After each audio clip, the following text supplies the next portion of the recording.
Hello students, आज की class में हम क्वेश्चंस करेंगे। तो पढ़ो पहला क्वेश्चन।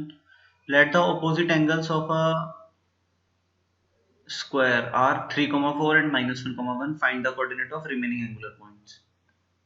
अच्छा ठीक है, एक स्क्वायर है। तो पहले तो आप मेरे को बताओ, स्क्वायर के कितने वर्टेक्स होते हैं? स्क्वायर के 4 वर्टेक्स होते हैं, A, B, C and D. 4 vertex होते हैं ना। तो हमें कोई से दो ओपोजिट वर्टेक्स के कोऑर्डिनेट दिए हुए हैं, ठीक है। तो मैंने मान लिया ये जो 3,4 और -1,1 है, ये दो ओपोजिट वर्टेक्स के कोऑर्डिनेट दिए हुए हैं। तो ये 3,4 है। ए को अगर मैंने 3,4 मान लिया तो 1, -1 किसका कोऑर्डिनेट दिया हुआ है? ओपोजिट वाले का। मतलब 1 के ओपोजिट क्या है? सी। तो ये हमें 1, -1 दिया हुआ है, ठीक है। और हमें करना क्या है? हमें बी और डी के कोऑर्डिनेट निकालने हैं। ये बात ठीक है? ठीक है। तो आप ऐसे देखो, लेट बी का कोऑर्डिनेट हमने मान लिया x1, y1 और डी का कोऑर्डिनेट हमने मान लिया x2, y2। ये ठीक है। तो हमें करना क्या है? हमें x1, y1 and x2, y2 निकालना है। अच्छा, ये इंपॉर्टेंट क्वेश्चन है, ठीक है, इंपॉर्टेंट है, ठीक है।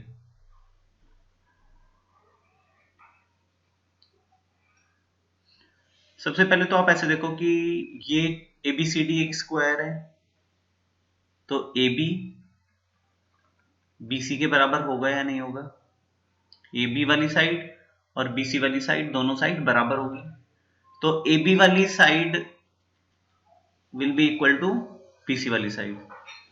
इसी तरीके से मैं लिख सकता हूं AB square will be equal to BC square. AB square निकालने के लिए देखो, मेरे पास A का कोऑर्डिनेट है और B का कोऑर्डिनेट है। मैंने डिस्टेंस फॉर्मूला लगा दिया, डिस्टेंस फॉर्मूला लगाया, ठीक है। तो आ जाएगा x1 - 3 का स्क्वायर प्लस y1 - 4 का स्क्वायर। स्क्वायर AB का स्क्वायर लिख रहे हैं ना, तो अंडर रूट नहीं लगाया इसीलिए, ठीक है। BC का स्क्वायर में मैं फिर से डिस्टेंस फॉर्मूला लगाऊंगा, तो आएगा x1 - 1 का स्क्वायर प्लस y1 -1, तो y1 +1 बन जाएगा।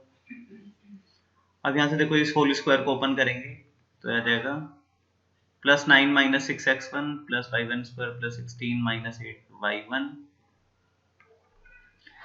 x1 square +1 - 2x1 y1 square +1 plus 2y1 x1 square y1 square cancel out हो जाएगा लेफ्ट हैंड साइड और राइट हैंड साइड से। तो यहाँ पे देखो कितना आ गया, 9 + 16 this is 25 -6x1 -8y1 is equal to, ये कितना आ जाएगा? 2 - 2x1 प्लस 2y1। -2x1 इधर आके +2x1 बनेगा, तो ये बना देगा -4x1 -10y1 plus 23 equal to 0। तो ये आ गया 4x1 प्लस 10y1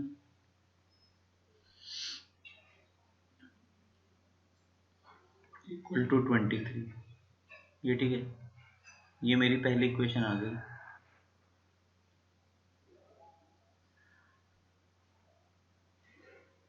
ठीक है। अच्छा, फिर इसके बाद आप इस वाले ट्रायंगल में पाइथागोरस लगाओ, इन ट्रायंगल ABC,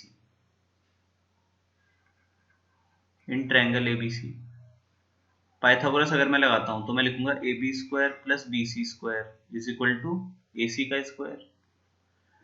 अच्छा, AB और BC तो इक्वल है ना, AB और BC तो इक्वल है, तो BC स्क्वायर को मैं क्या लिख सकता हूँ? BC स्क्वायर को मैं वापस से AB लिख सकता हूँ ना। ऐसा मैंने क्यों लिखा? Because AB is equal to BC। तो ये आ जाएगा twice of AB square will be equal to AC square. AB square के लिए मैंने यहाँ पे डिस्टेंस फॉर्मूला लगाया, AB में डिस्टेंस फॉर्मूला, AB तो मैंने यहाँ पे निकाला हुआ है, ठीक है।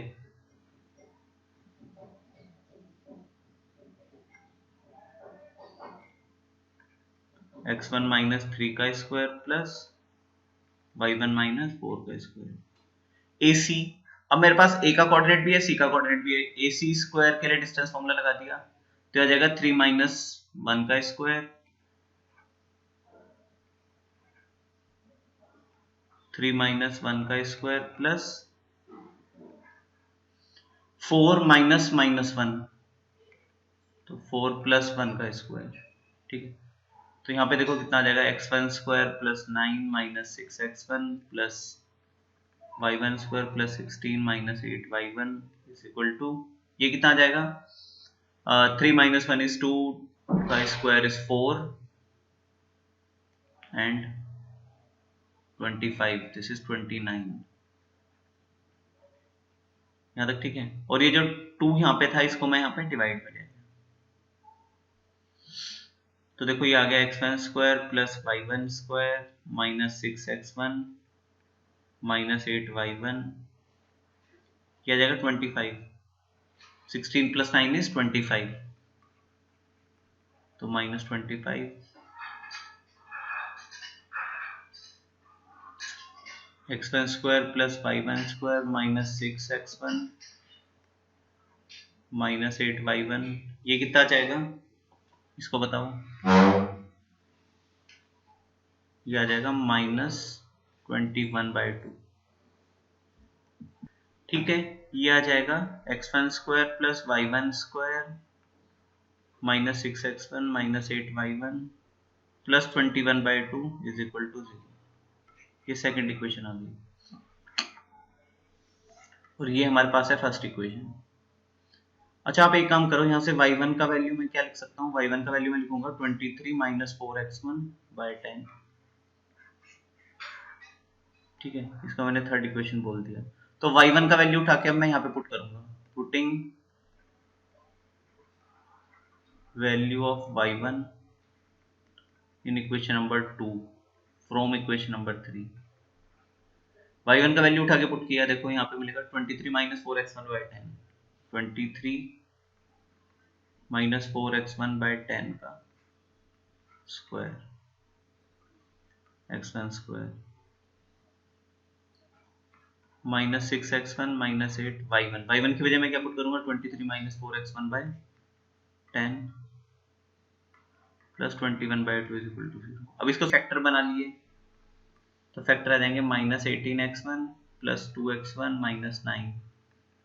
ठीक है, यहाँ से 2x1 कॉमन लेंगे तो आ जाएगा 2x1 माइनस 9 प्लस 1 कॉमन लोगे तो 2x1 माइनस 9। तो यहाँ से दो फैक्टर आ गए, एक तो आ गया 2x1 प्लस 1 और एक आ गया 2x1 माइनस 9। यहाँ तक ठीक है, 2x1 प्लस 1 को 0 बनाओगे तो x1 का वैल्यू आ गया माइनस 1/2 और एक वैल्यू दूसरा वैल्यू आ जाएगा 9/2।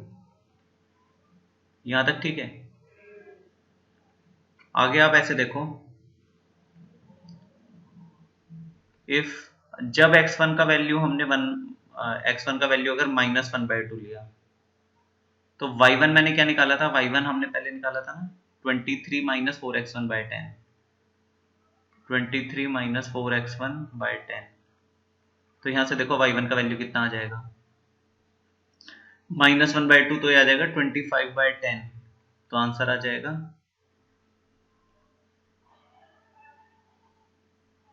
5/2।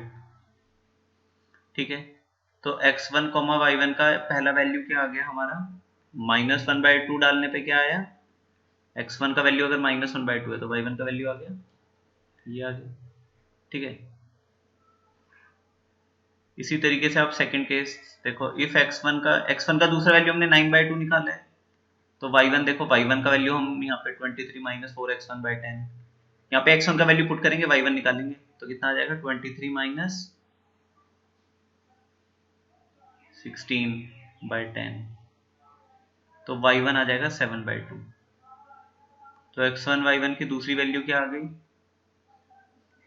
9/2 7/2। यहाँ तक ठीक है। अच्छा, अब ये जो दो वैल्यू आ गई ना मेरी x1 y1 की, x1 y1 के दो कोऑर्डिनेट आ गए, तो उसमें से क्या हो रहा है देखो, अच्छा ए और सी के रिस्पेक्ट में बी और डी तो सेम है ना, मतलब सिमेट्रिक है। ए और सी के रिस्पेक्ट में बी और डी सिमेट्रिक है। आप मेरे को ये बताओ, जिसको मैंने डी माना है उसको मैं बी मान सकता था और बी इसको डी मान सकता था। मतलब मैंने इसको बी माना, इसको डी माना, मैं इसको बी मान के इसको भी डी मान सकता था। तो जो मेरे रिजल्ट है ना वो बी और डी में सिमेट्रिक होंगे। सिमेट्रिक होने का मतलब है कि मैं बी को डी लिख सकता हूँ और डी को बी लिख सकता हूँ, ठीक है। बी और डी को इंटरचेंज कर सकते हैं, ये बात ठीक है। तो ये जो दो कोऑर्डिनेट आए हैं ना, इनमें से एक तो मेरा बी का कोऑर्डिनेट है और दूसरा मेरा डी का कोऑर्डिनेट है।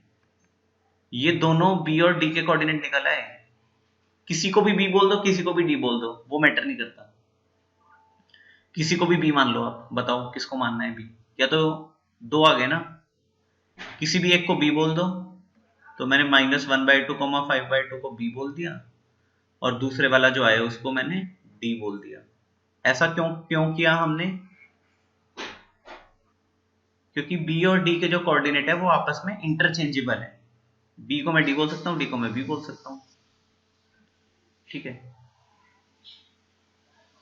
तो एक बार स्टार्टिंग से देख लो, मेरे ख्याल से अब आपको आ जाना चाहिए। तो देखो, सबसे पहले हमने क्या किया, सबसे पहले तो मैंने ए बी और बी सी को इक्वेट किया, अपनी पहली इक्वेशन नंबर 1 बना ली, ठीक है। फिर मैंने पाइथागोरस लगाया, पाइथागोरस लगा के ये इक्वेशन आई। फिर मैंने पहली इक्वेशन से x1 का वैल्यू उठा के y1 का वैल्यू उठा के इस इक्वेशन में पुट किया। यहाँ से x1 में क्वाड्रेटिक आ गई, x1 की दो वैल्यू आ गई। अब x1 की वैल्यू पुट करने पे y1 निकाल लिया और x1 की दूसरी वैल्यू पुट करने पे y1 का दूसरा वैल्यू आ गया। तो x1 y1 के दो कोऑर्डिनेट आ गए।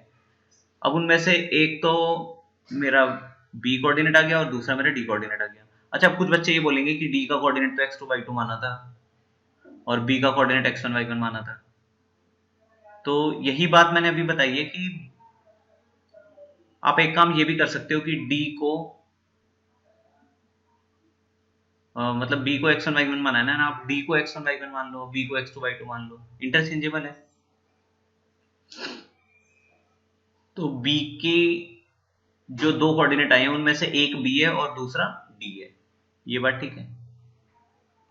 खुद से एक बार ट्राई करो, ठीक है। अच्छा, एलिमेंट के जो सॉल्व्ड एग्जांपल्स हैं, एलिमेंट के जो सॉल्व्ड एग्जांपल्स हैं स्टार्टिंग से, ठीक है, वो प्रैक्टिस करने हैं आपको, सॉल्व्ड एग्जांपल्स, ठीक है।